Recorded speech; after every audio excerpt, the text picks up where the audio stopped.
How to change your Autocut cup?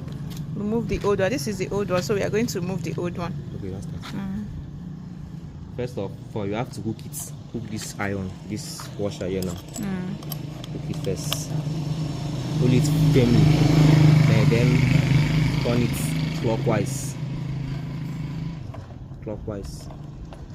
That is the losing. Clockwise. Now then pick the new one.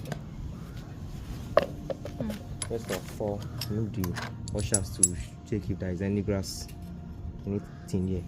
You can see it's clear. Then you add the first washer, then the second washer. Then hook it again.